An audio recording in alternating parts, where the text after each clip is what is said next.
बात करने वाला हूँ यूनिवर्सल प्रिकॉशन के बारे में। यूनिवर्सल प्रिकॉशन वो प्रिकॉशन होते हैं जो हमें माइक्रो ऑर्गेनिज्म से बचाते हैं।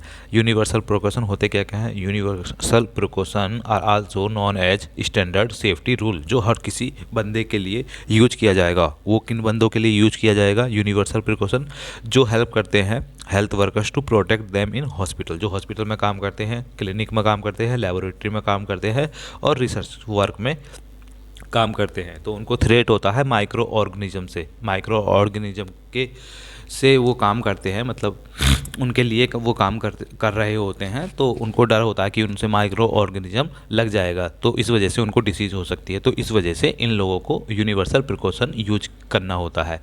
Safety measures are required for health life for healthy worker. ठीक है, सेफ्टी मेजर्स बहुत रिक्वायर होता है, नेसेसरी होता है जो हेल्थी वर्कर्स होते हैं, हेल्थ वर्कर्स के लिए, जो अपने लोग के लिए काम करता है, रिसर्च का काम करता है।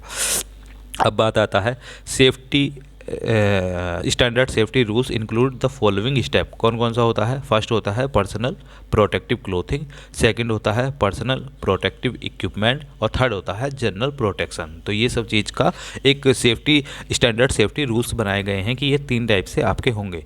तो पहला जो पर्सनल प्रोटेक्टिव क्लोथिंग होती है उसमें आ जाता है आपका ग्लव्स, सेकंड आ जाता है मास्क और थर्ड आ जाता है एप्रॉन। अब ग्लव्स कितने टाइप से हो सकते हैं? ग्लव्स हो सकते हैं 3 टाइप के।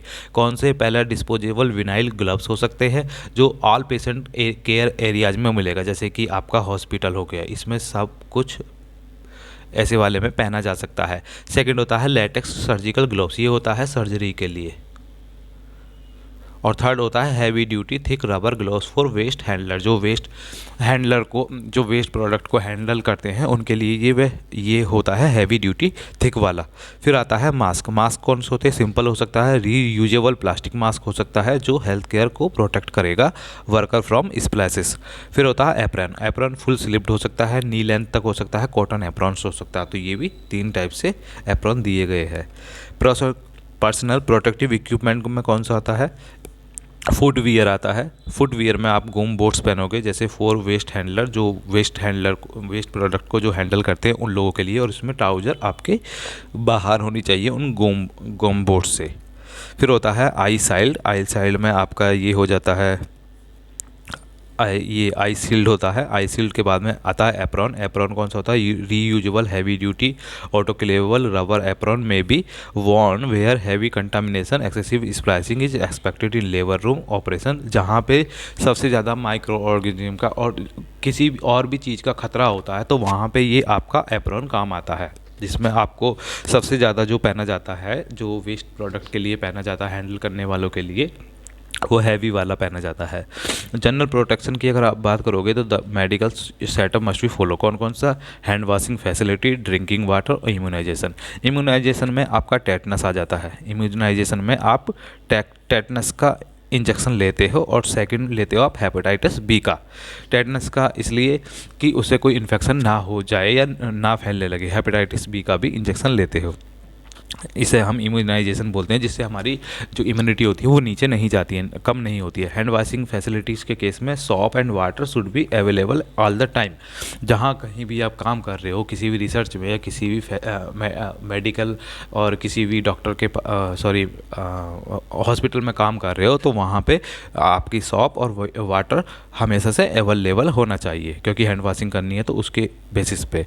ड्रिंकिंग वाटर भी आपके पास में होना चाहिए। Safe drinking water must be available for waste handler while working near boilers to prevent dehydration, क्योंकि बॉयलर जो होते हैं वो बहुत गर्म होते हैं, तो उस वजह से किसी भी पर्सन को डिहाइड्रेशन होने का खतरा होता है। तो इस वजह से वहाँ पे सेफ ड्रिंकिंग वाटर भी मस्ट है। मेंटेनेंस ऑफ हेल्थ रिकॉर्ड, तो मेंटेनेंस भी होना चाहिए हेल्थ रिकॉर्ड का।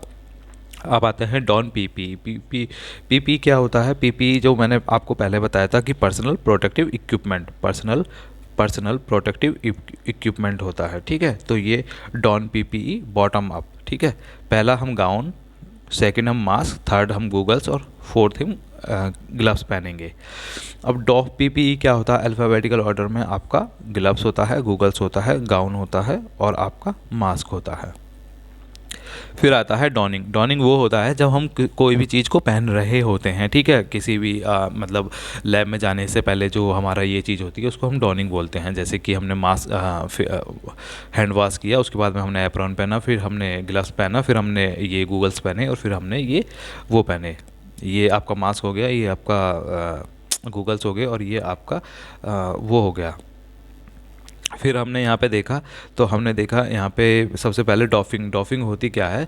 डॉफिंग में हम सबसे पहले वो होता है जब हम उन लैब का काम ख़त्म कर लिया है, उसके बाद में जब हम इन जो भी हमने पहना है उसको उतार रहे हैं। तो इसमें हम पहले ग्लव्स को उतारेंगे, फिर एप्रॉन, फिर उसके बाद में हम गूगल्स को, और उसके बाद में मास्क, और फिर देन सैनिटाइज करेंगे। तो फाइनल अपना सैनिटाइजेशन हो जाएगा। तो ये आज का बताया मैंने कि क्या क्या चीज़ें होती है। मिलते हैं नेक्स्ट लेक्चर में।